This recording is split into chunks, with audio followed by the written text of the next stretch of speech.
मंत्रिमंडळात स्थान न मिळाल्यानं राष्ट्रवादी काँग्रेसचे ज्येष्ठ नेते छगन भुजबळ नाराज आहेत। पण आता याच छगन भुजबळांनी थेट पंतप्रधान नरेंद्र मोदी आणि वाणिज्य मंत्री पियुष गोयल आणि राज्याचे मुख्यमंत्री देवेंद्र फडणवीस यांना पत्र लिहिलंय। पण या पत्रात त्यांनी अजितदादांची तक्रार केली आहे की आणखी काय ते जाणून घेण्यासाठी व्हिडिओ शेवटपर्यंत नक्की पहा। तर छगन भुजबळांनी या पत्रात अजितदादांची तक्रार केलेली नाहीये, पण कांद्याच्या मुद्द्यावर मात्र त्यांनी सरकारचं लक्ष वेधलेलं आहे आणि त्यासाठीच त्यांनी थेट देशाचे पंतप्रधान नरेंद्र मोदी, केंद्रीय वाणिज्य मंत्री पियुष गोयल आणि मुख्यमंत्री देवेंद्र फडणवीस यांना पत्र लिहिलंय।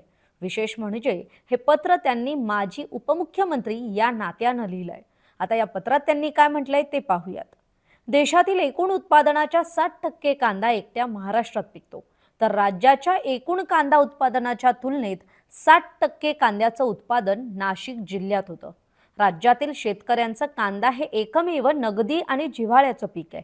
कांद्याच्या भावाचा परिणाम हा शेतकऱ्यांच्या जीवन मरणाशी निगडीत असल्यानं नेहमीच त्याचे राजकीय पडसाद दिसून येतात।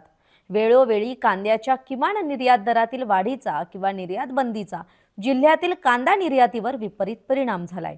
वास्तविक जागतिक बाजारपेठांमध्ये कांद्याची निर्यात वाढवण्यासाठी शासनानं प्रोत्साहन देण्याची आवश्यकता आहे। माझ्या येवला विधानसभा मतदारसंघातील लासलगाव इथे आशिया खंडातील सर्वात मोठी कांद्याची बाजारपेठ आहे। या ठिकाणाहून मोठ्या प्रमाणात इतर देशांमध्ये कांदा निर्यात केला जातो। सध्याच्या स्थितीत उन्हाळ कांद्याचे उत्पादन संपलंय आणि लाल कांदा बाजार समित्यांमध्ये मोठ्या प्रमाणात येत आहे। मात्र कांद्याचे दर घसरल्याने कांदा उत्पादक शेतकरी अडचणीत आलाय। शेतकऱ्यांना आधारभूत किंमत मिळत नसल्याने अत्यंत कमी दराने त्याचं उत्पादन विकणं अशा दुहेरी संकटात सापडलाय। बाजारपेठेत कांद्याची आवक अधिक वाढल्याने सरासरी 1600 रुपये प्रति क्विंटल या दराने कांद्याची विक्री होत असल्याचं त्यांनी म्हटलंय। बिगर मोसमी पाऊस आणि बदलतं वातावरण यामुळे कांदा उत्पादक शेतकऱ्यांना आधीच मोठा फटका बसलाय। तसेच उत्पादन खर्चापेक्षा कमी दर मिळत असल्याने कांदा उत्पादक शेतकऱ्यांना मोठा आर्थिक तोटा सहन करावा लागतोय आणि त्यातून अडचणींना सामोरं जावं लागतंय। नाशिकच्या कांद्याला परदेशात मोठी मागणी आहे, परंतु भारत सरकारनं कांद्याच्या निर्यातीवर 20% निर्यात शुल्क लावलंय। त्यामुळे त्याचा थेट परिणाम हा कांदा निर्यातीवर होत असून कांद्याच्या भावात सातत्यानं घसरण होत आहे। लाल कांदा टिकाऊ नसल्यानं शेतकऱ्यांना आणि व्यापाऱ्यांना तात्काळ विक्री करावा लागतो। हे सुद्धा नुकसानीचं महत्त्वाचं कारण आहे।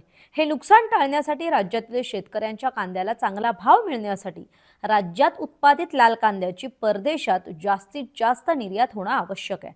त्यासाठी केंद्र सरकारनं 20% निर्यात शुल्क हटवणं गरजेचं आहे।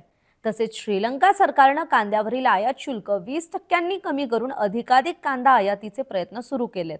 त्यामुळे नाशिकसह राज्यातील शेतकऱ्यांना त्यांचा लाल कांदा श्रीलंकेसह परदेशांमध्ये निर्यात करता यावा, कांद्याला खर्चावर आधारित चांगला दर मिळावा, यासाठी केंद्र सरकारने कांद्यावरील 20% निर्यात शुल्क तातडीनं माफ करून कांदा उत्पादक शेतकऱ्यांना दिलासा द्यावा, ही नम्र विनंती खरं तर छगन भुजबळांनी थेट पंतप्रधान नरेंद्र मोदी यांना केली आहे। त्यामुळे आता मोदी, केंद्रीय वाणिज्य मंत्री पियुष गोयल आणि राज्याचे मुख्यमंत्री देवेंद्र फडणवीस याविषयी काय निर्णय घेतात हे पाहणं महत्त्वाचं असेल।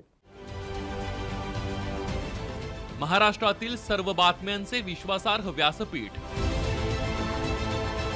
सकाळच्या सर्व सोशल मीडिया प्लॅटफॉर्मला लाईक, फॉलो आणि सबस्क्राईब करा। तसंच सर्व नोटिफिकेशनसाठी बेल आयकॉन प्रेस करायला विसरू नका।